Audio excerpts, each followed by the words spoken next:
Welcome to the Independent Study, the series where I watch and review an independently made film. Indie films are a great way to experience top-level filmmaking, as they truly capture the writer and director's true vision and ideas, without influence from huge film studios. Comet is the first feature-length film by writer and director Sam Esmail. If you recognize that name, you are probably familiar with his TV show, Mr. Robot. This film stars Justin Long as Dell and Emmy Rossum as Kimberly. The film is told in a non-linear sequence across 5 different turning points in their relationship. The writing in this film is incredibly human, and the directing is incredibly stylized, but the themes and meaning behind the film is what ultimately steals the show. A quick side note before I continue. Fans of Mr. Robot will know that Sam Esmail loves putting characters on the edges of the frame. This is a stylistic choice that I quite enjoy and was very glad to see it done in this work as well. Early in the film, Dell says that he does not like to live in the moment, and instead likes to live 5 minutes into the future. You're a now person. True. Yeah, see, I'm a 5 minutes from now person because 5 minutes from now, a gust of wind could come and blow H1N1 in everyone's eyes. Right. Except that's highly unlikely. Or 5 minutes from now, an earthquake could erupt and swallow us all whole. Right. Except that... No, shit, that could actually happen. Yeah, the point is, I'm way too anxious about what could happen 5 minutes from now to be content with now. Can't do it. What if something good happens 5 minutes from now? Can't that happen? No. What did you think was going to happen 5 minutes before you met me? This thinking is a crucial part of Dell's personality, and worrying about time is something the two have in common. About halfway into the film, Kimberly speaks about time similarly. This is why I hate time. I can't enjoy my afternoon chicken because of it. Kim. Wish I could just stop it or something. Or at least just make it pause when needed, like now. Better yet, just get rid of it altogether. You want to get rid of time. How would you do that? You know how there's time-based art? Movies, music, plays, it's all time-based art. There's a beginning and a middle and an end. And you have to see it from beginning to end. You're restrained to that timeline, that way of experiencing it. So then there's paintings. No beginning, no middle, no end. You see what you want to see when you want to see it.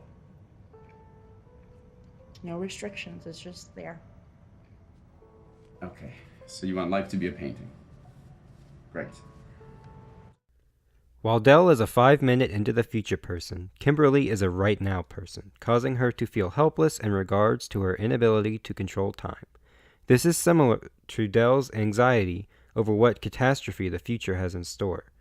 Notice how Kimberly says a film has a beginning, a middle, and an end, and the importance of seeing a film from beginning to end in order to fully experience it.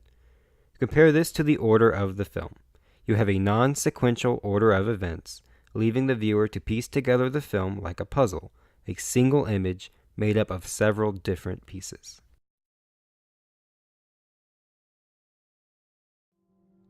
At the beginning of the film, it is stated that it takes place in another universe.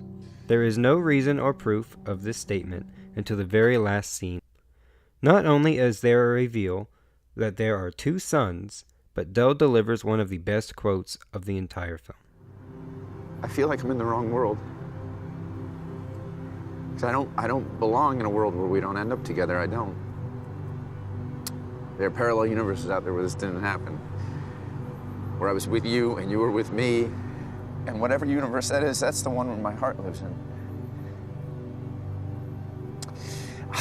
I wanted so badly to go back into that dream I had the other night. I tried so hard to go back to sleep.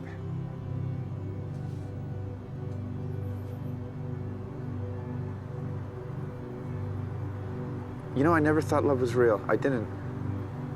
And now I think life isn't real without it. I'm going to get into some spoilers now, so don't say I didn't warn you. The ending of this film is very abrupt and very open-ended. This could be quite aggravating to some viewers because the scene has a lot of build-up, but practically no payoff. That is, until you think about why the film ends as it does.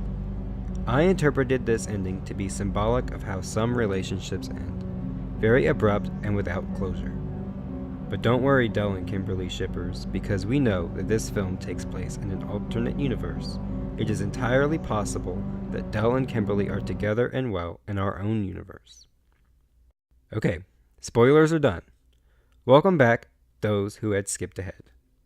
I know this video is more of an analysis than a review, but I didn't want to quite go into the plot because each scene in each time section builds upon the last, and the film is definitely best experienced that way, as opposed to some schmuck on the internet just talking about it.